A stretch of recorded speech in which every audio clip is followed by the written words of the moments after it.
Hello my dear friends. मैं आपका अपना टीचर राजेंद्र चौधरी अपनी ईएम स्टडी चैनल पे आपका स्वागत करता हूँ। देखो, मैं आज से ट्वेल्थ क्लास की क्लासेस स्टार्ट करूँगा, क्योंकि ट्वेल्थ क्लास का अगर कोई स्टूडेंट है तो उसको उस स्टूडेंट को क्लासेस रेगुलर देखनी है। जो भी प्रत्येक चैप्टर है अपना, वो यहाँ पे मैं हिंदी में ट्रांसक्रिप्शन करूँगा, हिंदी में उसका ट्रांसलेशन करूँगा। और अगर कोई स्पोकन क्लास का स्टूडेंट इस क्लास को देख रहा है तो उसके लिए भी फ़ायदेमंद रहेगी, क्योंकि मैंने शुरुआत में ही बता दिया था कि practice makes a man perfect, और English English is a language not a subject. अंग्रेजी एक भाषा है, ये कोई सब्जेक्ट नहीं है। तो इसमें तो तीन ही काम करना है आपको। पहला रीडिंग, दूसरा राइटिंग और तीसरा लिसनिंग। तो अगर आप, कोई भी बच्चा जो ट्वेल्थ क्लास के अलावा है वो इस क्लास को देख रहा है तो कृपया रेगुलर देखे और पूरी क्लास को देखे, क्योंकि इसमें जो भी वोकेबलरी, जो भी सेंटेंस पैटर्न, उसमें कौन सा टेंस लग रहा है, उसमें पेशी वॉइस लग रहा है कि नहीं लग रहा है, उसमें नरेशन का क्या उपयोग हुआ है, सब कुछ मैं यहाँ पे बताऊँगा, पूरी वोकेबलरी करवाऊँगा। तो एक तो अगर कोई भी ट्वेल्थ क्लास के अलावा कोई भी बच्चा देख रहा है, कोई भी स्टूडेंट्स देख रहा है, तो उसको एक फ़ायदा तो ये रहेगा कि उसको वोकेबलरी याद होगी, और दूसरा फ़ायदा ये रहेगा कि वो पैटर्न, सेंटेंस के पैटर्न को समझ जाएगा कि किस प्रकार से टेंसों का उपयोग होता है, किस प्रकार से कौन से टेंस से किस प्रकार के सेंटेंस बन सकते हैं, उनका हिंदी में ट्रांसलेशन कैसे करना है अपने को। तो सब कुछ यहाँ पे वोकेबलरी, क्वेश्चंस के आंसर्स और हिंदी ट्रांसलेट, सब कुछ यहाँ पे मिलेगा आपको। तो ट्वेल्थ क्लास के स्टूडेंट्स को तो मतलब अटेंटिव होके देखना है क्लास को। एक भी शब्द ऐसा नहीं रहेगा जिसका मतलब मैं नहीं बताऊंगा आपको। तो तैयार हो जाना है और रोज क्लास लेनी है। या तो आपको वीडियो की फॉर्म में मिलेगी, अगर मैं लाइव आता हूं तो लाइव के लिए आपको क्या करना है, चैनल को सब्सक्राइब करना है और बेल आइकन का घंटा दबा देना है, जिससे कभी भी मैं लाइव आऊँगा तो आपके पास नोटिफिकेशन पहुंच जाएगा और उससे आपको लाइव जुड़ जाना है, लाइव क्लास देखनी है। ठीक है, लाइव देखते हैं तो अपन डाउट भी पूछ सकते हैं। तो ट्वेल्थ क्लास में कंपलसरी सब्जेक्ट, मैं आपको लिटरेचर वाली सब्जेक्ट भी यहाँ पे करवाऊँगा, कंपलसरी सब्जेक्ट भी करवाऊँगा। कंपलसरी में सबसे पहले फ्लेमिंगो नामक पुस्तक होती है ट्वेल्थ क्लास में, उसको शुरू करेंगे। उसमें पहला चैप्टर होता है द लास्ट लेसन। तो द लास्ट लेसन से शुरू करने वाला हूँ मैं। और ट्वेल्थ क्लास वाले स्टूडेंट, अगर मेरी क्लास रेगुलर देख रहे हो तो इतना तो कॉन्फिडेंस हो जाएगा कि 100 में से 100 नंबर लाने की काबिलियत रहेगी आपकी। कमी मेरी तरफ से कुछ भी नहीं रहेगी, कमी आपकी की तरफ से रहेगी। अगर आपने ध्यान से नहीं देखा, ध्यान से क्लासों का रिवीजन नहीं किया, जो जैसे मैं बोलता हूँ वैसे नहीं किया, तो कमी आप ही की तरफ से रहेगी, मेरी तरफ से कोई कमी नहीं रहेगी। मैं यहाँ पे सब कुछ करवाऊँगा। तो आज स्टार्ट करने जा रहा हूँ। Let's start the class. First chapter, flamingo पुस्तक का पहला चैप्टर, द लास्ट लेसन।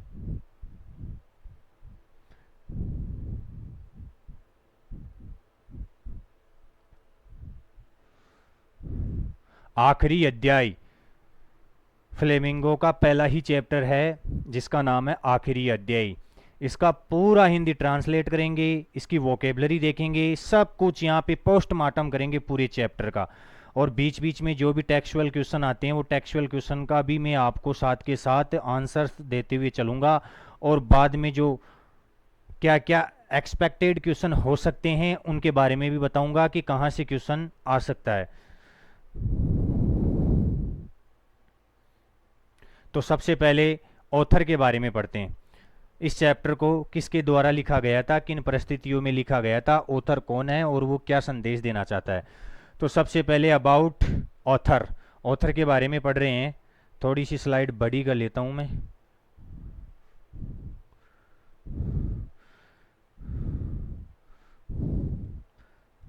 सबसे पहले अबाउट द ऑथर, लिखने वाला ऑथर होता है, लिखने वाला, इस चैप्टर को लिखने वाला एल्फोंजे दोधे, एल्फोंजे दोधे, नॉट डोडेट, टी साइलेंट रहता है इसमें, दोदे ही बोलेंगे इसको, अल्फोंजे दोदे। 1840 1897, 1840 में जन्म हुआ था इनका और 1897 में इनकी मृत्यु हो गई थी। ठीक है।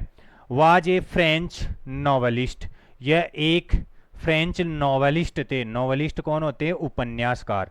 तो ये फ्रेंच नॉवलिस्ट थे एंड शॉर्ट स्टोरी राइटर, और छोटी कहानियां लिखा करते थे।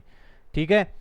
तो अल्फोंजे दोदे 1840 से 1897 तक रहे और एक फ्रेंच उपन्यासकार थे और छोटी कहानियां लिखा करते थे। The last lesson is set in the days of the Franco Persian war.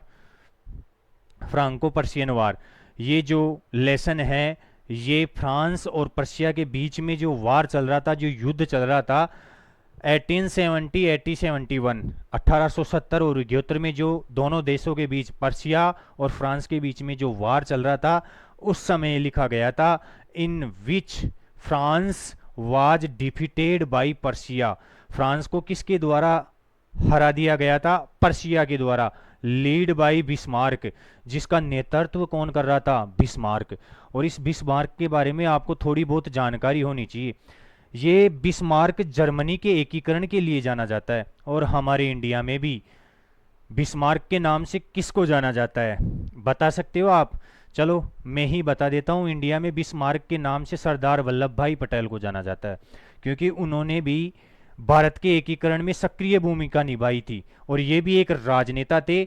ये जर्मनी के एकीकरण के लिए बोलते थे कि जर्मनी का एकीकरण ऐसे नहीं होने वाला है, बिना युद्ध के जर्मनी का एकीकरण नहीं हो सकता। तो युद्ध द्वारा, शाम भेद दंड द्वारा इन्होंने जर्मनी का एकीकरण किया था। तो पर्शिया को लीड कर रहे थे ये, पर्शिया ने हरा दिया था फ्रांस को, तब ये चैप्टर लिखा गया था। Persia then consisted of what now are the nations of Germany, Poland and parts of Austria। उस समय पर्शिया कंसिस्टेड ऑफ, और कंसिस्ट के साथ में हमेशा ऑफ प्रीपोजिशन का प्रयोग होता है, और इसका मतलब होता है से मिलकर बना होना।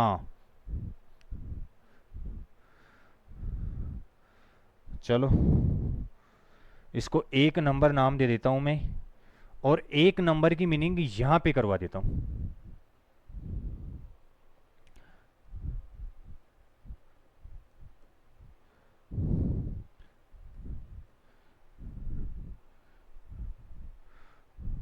कंसिस्टेड ऑफ का मतलब होता है मिलकर बना होना।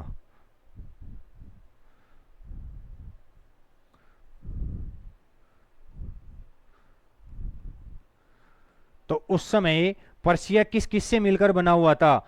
नेशंस ऑफ जर्मनी, पर्शिया में एक तो जर्मनी शामिल था, एक पोलैंड शामिल था, और पार्ट्स ऑफ ऑस्ट्रिया, और ऑस्ट्रिया के कुछ पार्ट्स, कुछ हिस्से शामिल थे। इससे मिलकर बना हुआ था, और इसका लीड कर रहा था, इसका नेतृत्व कर रहा था बिस्मार्क। और किसको हरा दिया गया था? फ्रांस को हरा दिया गया था। उस समय अपना ये चैप्टर लिखा गया था। इन दिस स्टोरी, इस कहानी में, the French districts of Alsace and Lorraine have passed into Persian hands. तो इस स्टोरी में क्या बताया गया है कि फ्रांस के 2 राज्य कौन कौन से, ये भी याद रखना पड़ेगा आपको। अल्सेक मैं बॉक्स ही बना देता हूं।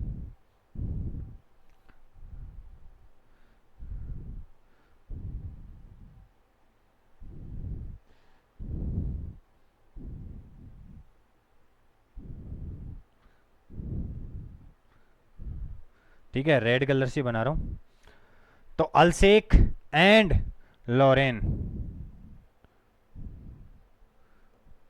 ये जो 2 राज्य थे, किसके थे? फ्रांस के थे। ये 2 राज्य किसके हाथों में चले गए थे? पर्शिया के हाथों में चले गए थे। ठीक है, उस समय ये अपना चैप्टर लिखा गया था। Read the story to find out what effect this had on life at school. इस कहानी को पढ़िए और ये ढूंढने की कोशिश करिए कि स्कूल जीवन पे इसका क्या प्रभाव पड़ा होगा। और इस पूरे लेसन में अपने को यही पढ़ना पड़ेगा कि स्कूली स्तर पर क्या प्रभाव पड़ा था। ऑथर के बारे में मैं बता रहा हूँ, अल्फोंजे दोदे, ये 1840 से 1897 तक रहे। वाज ए फ्रेंच नॉवलिस्ट, ये फ्रांस के नॉवलिस्ट थे, उपन्यासकार थे, छोटी कहानियाँ लिखते थे। और लास्ट लेसन, जो पर्शिया वार चल रहा था, पर्शिया और फ्रांको वार चल रहा था, जो फ्रांस और पर्शिया के बीच में युद्ध चल रहा था 1870 से 71 में, उसके बीच में लिखा गया था। इसमें फ्रांस को डिफीट कर दिया गया था। ये पेशी वोइज में उपयोग हुआ है। यहाँ पे ध्यान से देखना, फ्रांस वाज प्लस वर्ब की थर्ड फॉर्म, ठीक है, वाज वर प्लस की वर्ब वर्ब की थर्ड फॉर्म आ जाती है तो वो पेशी वॉइस होता है। ये भी मैं बताऊंगा आपको, हालांकि 10th क्लास में पढ़ा होगा, नहीं पढ़ा है तो मैं बताते हुए चलूंगा। कंसिस्ट ऑफ, कंसिस्ट के साथ में हमेशा ऑफ प्रीपोजिशन है, और इसको ऑफ है, ऑफ नहीं बोलते, इसको ऑफ बोलते हैं, ऑफ, ऑफ, ठीक है। तो कंसिस्ट ऑफ का मतलब होता है मिलकर बना होना, ठीक है। तो यहाँ पे किसका प्रयोग हुआ है, पेशी वॉइस का प्रयोग हुआ है। वाज डिफीटेड बाई पर्शिया, तो फ्रांस को किसके द्वारा हरा दिया गया, पर्शिया के द्वारा, जिसका नेतृत्व बिस्मार्क कर रहा था। और फ्रांस के दो, फ्रांस उस समय 3 राज्यों से मिलकर बना था, एक तो जर्मनी थी, पोलैंड था, और पार्ट्स ऑफ ऑस्ट्रिया, ऑस्ट्रिया के कुछ हिस्से थे। इसमें 2 राज्यों को जीत लिया जाता है। फ्रांस के 2 राज्य जर्मनी के द्वारा जीत लिए जाते हैं या पर्शिया के द्वारा जीत लिए जाते हैं, अल्सेक और लॉरेन, ठीक है। और इसका स्कूली जीवन पे क्या प्रभाव पड़ता है, इसके बारे में चैप्टर पढ़ेंगे हम।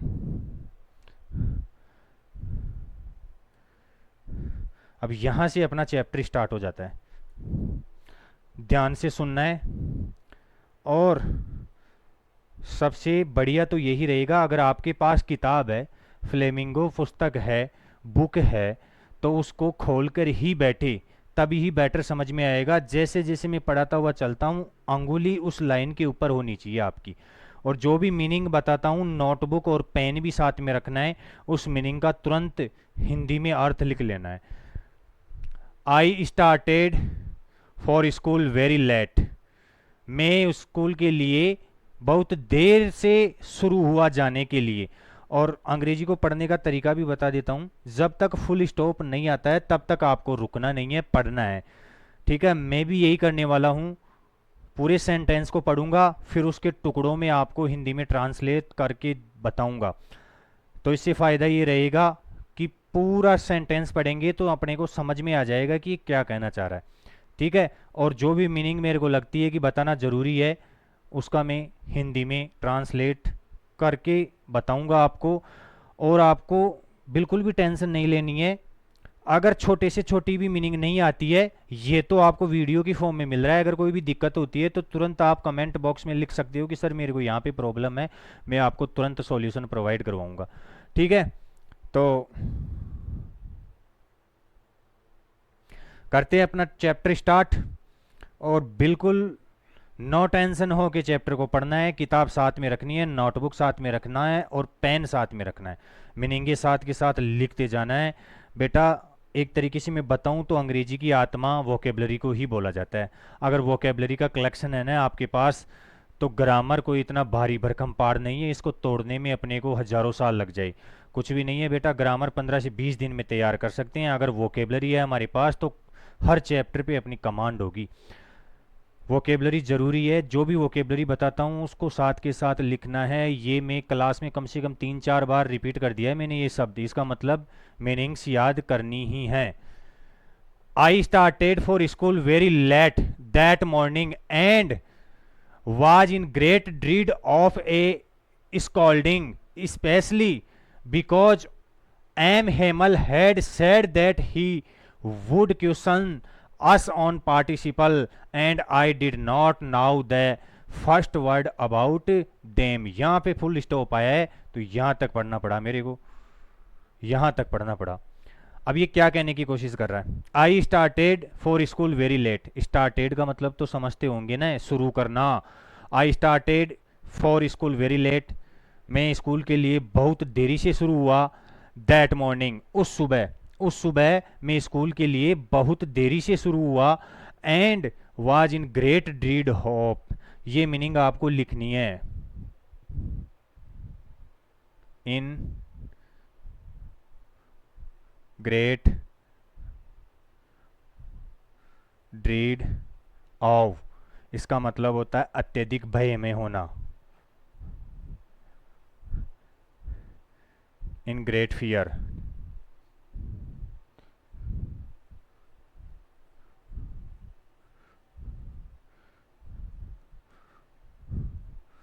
और नंबरिंग ज़रूर करनी है मीनिंगों के, और अंत तक देखना है कितना कलेक्शन हो जाएगा। जब तक दोनों बुक्स कंप्लीट होगी तब तक कितना कलेक्शन हो जाएगा।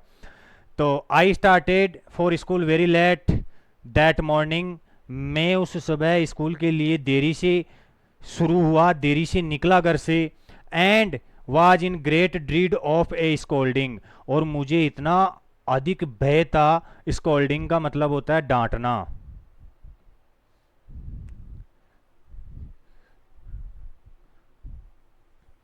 स्कोल्डिंग का मतलब क्या हो गया? डांटना, फटकारना।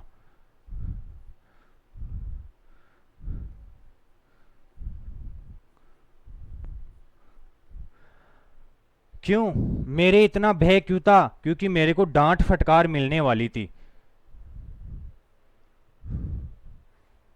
जो भी मीनिंग इंपॉर्टेंट है उनकी मैं सर्कल बनाता हुआ चलूंगा।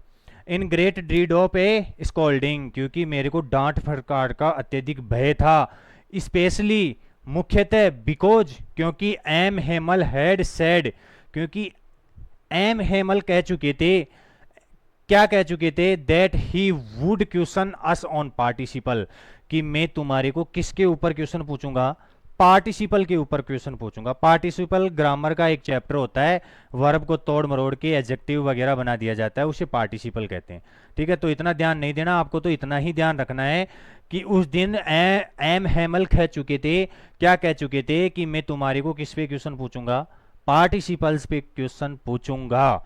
इसीलिए मैं अत्यधिक भय में था, डांटने फटकारने के डर से डर रहा था, और शायद इसी कारण मैंने उस मॉर्निंग को, उस सुबह को स्कूल के लिए देरी से आना स्टार्ट किया। फॉर ए मोमेंट, सॉरी यहां से, and I did not now, और मैं बिल्कुल भी नहीं जानता था, the first word about them. ये देम का प्रयोग किसके लिए हुआ है? ये देम का प्रयोग बेटा पार्टिसिपल के लिए हुआ है। ठीक है, दे, देयर, देम। ठीक है, इसका ऑब्जेक्टिव केस है। तो मैं पार्टिसिपल का पहला शब्द भी नहीं जानता था, इसीलिए यहां तक अपना एक सेंटेंस कंप्लीट हुआ है। तो सेंटेंस क्या कहने की कोशिश कर रहा है? कि मैं उस सुबह देरी से स्कूल के लिए रवाना हुआ क्योंकि मैं अत्यधिक डांटने के भय में था। एम हैमल कह चुके थे कि मैं तुम्हारे को किस पे क्वेश्चन पूछूंगा? पार्टिसिपल्स पे क्वेश्चन पूछूंगा, और पार्टिसिपल्स के बारे में मेरे को पहला शब्द भी याद नहीं था। बहुत डरा हुआ बच्चा है, ठीक है, मेरी तरह डरता है। आगे देखते हैं। For a moment, for a moment का मतलब होता है एक क्षण के लिए। आई थॉट, मैंने सोचा, ऑफ रनिंग अवे। ये रनिंग अवे क्या है? फ्रेजल वर्ब है। क्या है? Phrasal verb. और 12th में तो फ्रेजल वर्ब का अलग से चैप्टर दे रखा है, साथ के साथ में फ्रेजल वर्ब भी करवाता हुआ चलूंगा। तो आपको फ्रेजल वर्ब भी लिखते हुए चलना है, क्योंकि अगर ग्रामर भी करनी है तो फ्रेजल वर्ब भी पढ़ना पड़ेगा। तो क्यों ना चैप्टर से ही कंप्लीट कर ले हम, आगे जाके दिक्कत नहीं होगी। रन अवे, तीसरी मीनिंग आई अपने पास। रन अवे का मतलब होता है भाग जाना। रन अवे का मतलब क्या हो गया? भाग जाना। कि एक क्षण के लिए तो मैंने सोचा कि मैं क्या कर लूं? भाग जाऊं। और स्पेंडिंग, स्पेंडिंग का मतलब होता है बिताना।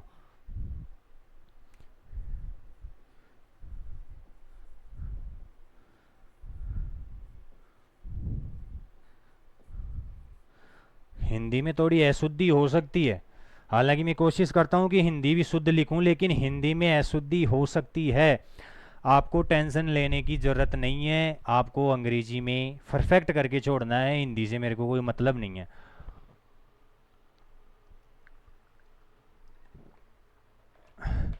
अमित, ऐसी को बड़ा थोड़ी। पांचवा देखो, पांचवी मीनिंग कौन सी करेंगे वो तो आएगी। ठीक है, इनमें से शायद पहले सेंटेंस में आपको किसी मीनिंग में दिक्कत नहीं होगी। ये running away phrasal verb I, मैंने बता दिया। For a moment I thought of running away, एक क्षण के लिए मैंने किसके बारे में सोचा? भाग जाने के बारे में सोचा। एंड स्पेंडिंग द डे, और दिन बिताने की सोचा out of the doors. Out of the door का मतलब होता है बाहर।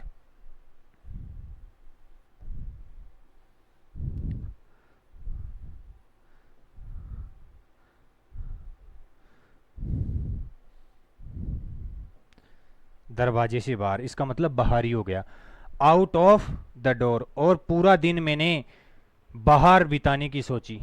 एक क्षण के लिए मेरे दिमाग में ये आया कि मैं भाग चलता हूं और पूरा दिन बाहर ही बिताते हैं।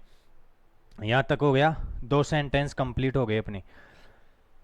इट वॉज सो वार्म, अब इसमें आर मत लगा देना, वारम ऐसे मत कर देना, ये वाम होता है, वाम। ठीक है, इट वॉज सो वार्म, दिन कैसा था, थोड़ा गर्म था। सो ब्राइट, लेकिन बिल्कुल साफ था। ब्राइट का मतलब होता है साफ। अब मीनिंग कहाँ पे करवाऊँ, आप इसका स्क्रीनशॉट ले सकते हो या आप नोट डाउन कर सकते हो। थोड़ा वक्त दे रहा हूँ मैं आपको, 5-7 सेकंड का, उसमें आप या तो स्क्रीन शॉट ले लो या इसको नोट डाउन कर लो। ठीक है, अब देखो, मिटा रहा हूँ मैं मीनिंगों को, मीनिंग्स को मिटाना ही पड़ेगा।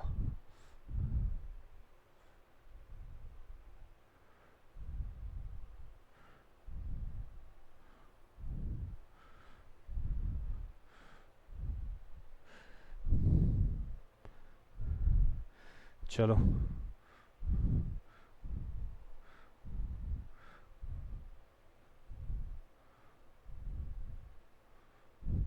ओके।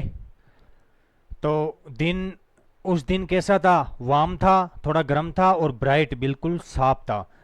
ब्राइट, ब्राइट के बारे में बता रहा था।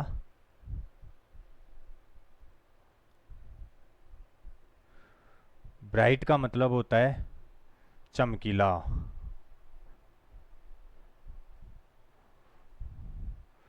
ब्राइट का मतलब कैसा हो गया, चमकीला। तो दिन गर्म था और चमकीला था। The birds were chirping at the edge of the woods। Chirping का मतलब होता है चहचहाना।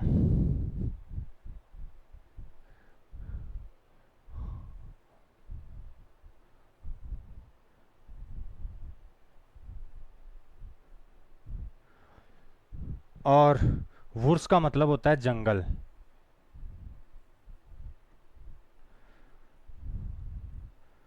अगर केवल वुड होता, वुड, WWOD, वुड होता तो उसका मतलब लकड़ी होता है। ये भी लिखवा देता हूं मैं आपको, कंफ्यूज तो होना ही नहीं है। लेकिन बेटा जैसे इसको प्लूरल बना दिया जाता है, एस लगा दिया जाता है, तो इसका मतलब हो जाता है जंगल। याद रखना, वुड्स का मतलब क्या हो गया, जंगल। तो द बर्ड्स, जो पक्षी थे, वर चिरपिंग, वो चहचा रहे थे, at the edge of the woods, जंगल के किनारे। मैंने सोचा, कुछ समय के लिए सोचा कि मैं यहाँ से भाग चलता हूँ, बाहर ही मेरा दिन बिताता हूँ। दिन गर्म था, चमकीला था, और पक्षी जंगल के किनारे चहचा रहे थे। चिरपिंग का मतलब क्या हो गया, चहचाना। पक्षी जंगल के किनारे चहचा रहे थे। और इसमें देखो, फास्ट कॉन्टिन्यूस टेंस का प्रयोग हुआ है, वाज प्लस वर्ब में आईएनजी, वाज वर्ब प्लस में वर्ब। तो इसका मतलब होता है कि चहचा रहे थे, पक्षी चहचा रहे थे, जंगल के किनारे पक्षी चहचा रहे थे। And in the open field, और खुले खेतों में पीछे, बैक ऑफ द सौ मील, सौ मील का मतलब होता है आरा मशीन।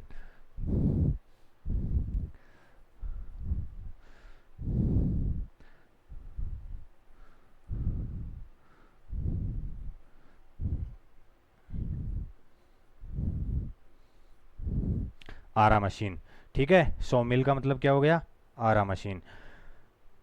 तो खेतों के, जो आरा मशीन के पीछे खुले खेत हैं, the Persian soldiers, soldiers were drilling, वो क्या कर रहे थे, ड्रिलिंग का मतलब अभ्यास करना, मतलब काम में लगे हुए थे, व्यस्त थे। ड्रिलिंग का मतलब अभ्यास करना।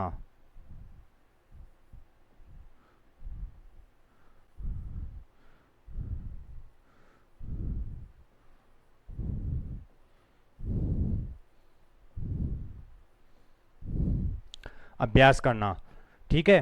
तो 100 मील आरा मशीन के पीछे जो खुले खेत थे उनमें पर्सिया के सोल्जर क्या कर रहे थे, अभ्यास में व्यस्त थे। इट वाज ऑल मच, ये सब मोर टेम्पटिंग, टेम्पटिंग अच्छी मीनिंग है भाई।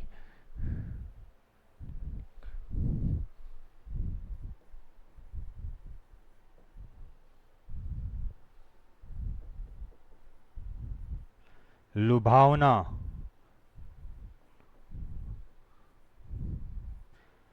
ठीक है। It was all much more tempting than the rule for participles, और ये सब मेरे को ज़्यादा लुभावने लग रहे थे। बेटा मोर कंपेरेटिव डिग्री है ये, और इसके साथ में देन का प्रयोग होता है। किसका प्रयोग होता है? देन का। अगर किसी को डिग्री के बारे में पता नहीं है तो मैं बता देता हूँ, डिग्री 3 प्रकार की होती है, पॉजिटिव, कंपेरेटिव और सुपरलेटिव। इतना ही बता सकता हूँ। अगर दूसरा टॉपिक स्टार्ट किया तो ये छूट जाएगा और दूसरा टॉपिक भी नहीं होगा।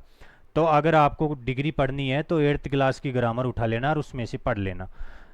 और अगर मेरे से पढ़ना है तो ग्रामर का बैच चल रहा है अलग से, उस ग्रामर के बैच को ज्वाइन करना है और A to Z ग्रामर पढ़ लेनी है, तो वो समस्या भी समाप्त हो जाएगी। ठीक है। तो जो 100 मील आरा मशीन के पीछे खुले खेत थे उनमें पर्सिया के सोल्जर क्या कर रहे थे? अभ्यास कर रहे थे। और ये मेरे को ज्यादा लुभावना लग रहा था किनके मुकाबले?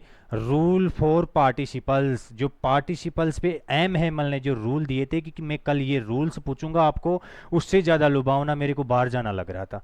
ये सब कुछ देखना लग रहा था। जंगल के किनारे जो पक्षी चेचा रहे थे, इन पक्षियों को देखना मेरे को लुभावना लग रहा था। किसके मुकाबले? पार्टिसिपल्स के रूल्स के मुकाबले। बट लेकिन I had the strength to resist. Strength का मतलब तो समझते हो, ताकत। अब ऐसी छोटी मोटी मीनिंगें भी यहाँ पे नहीं करवाऊंगा, इतना भी नहीं आता है। तो बेटा एक चुल्लू भर कटोरा लेना है, उसमें नाक डुबोना है और मर जाना है। इतनी लो लेवल की मीनिंग भी नहीं आती है तो ये काम बेस्ट रहेगा। अब कोई मर मत जाना और मेरे सिर पे जिम्मेदारी आ जाए कि राजेंद्र जी सर ने बोला था कल्याण हो जाए तुम्हारा, तो ऐसा तो नहीं करना है। ठीक है, चलो बता देता हूँ। स्ट्रेंथ का मतलब होता है शक्ति, और रेजिस्ट का मतलब रेजिस्टेंस होता है ना, प्रतिरोध। रेजिस्ट का मतलब होता है, चलो 5 सेकंड का वक्त देता हूँ, या तो स्क्रीनशॉट ले लो या नोट डाउन कर लो।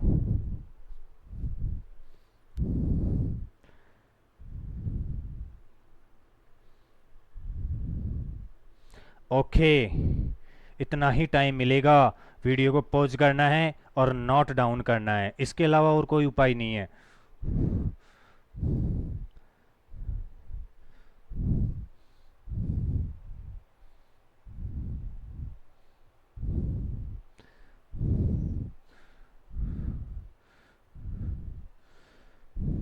और मेरे को लग रहा है कि एक वीडियो में एक स्लाइड ही होगी, इससे ज़्यादा मैं करवा भी नहीं सकता, क्योंकि समझाना भी है, मीनिंगें भी लिखवानी है। टेम्पटिंग का मतलब लुभावना, स्ट्रेंथ का मतलब ताकत, और रेसिस्ट का मतलब प्रतिरोध, क्षमता, विरोध, रेजिस्ट।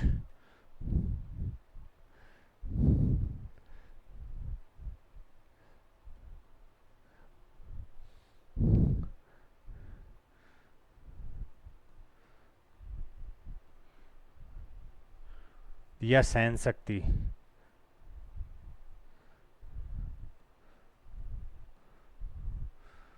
ठीक है। The strength to resist, but I had, लेकिन मेरे पास थी विरोध करने की शक्ति, डटे रहने का साहस था मेरे अंदर। मेरा दिमाग तो कह रहा था कि नहीं फ्रेंच, यहाँ से निकल चलते हैं, बाहर खेतों की तरफ चलते हैं जहाँ पे सोल्जर अपना अभ्यास कर रहे हैं, चिड़िया जंगल के किनारे चहचा रही है। और ये सब मेरे को क्या लग रहा था? ज़्यादा लुभावना लग रहा था। किसके मुकाबले? पार्टिसिपल्स के रूल्स के मुकाबले। लेकिन मेरे अंदर इनके विरोध करने की क्षमता थी, प्रतिरोध करने की क्षमता थी, डटे रहने की क्षमता थी। And hurried off to school, ये फिर से फ्रेजल वर्ब आई है, हरी ऑफ।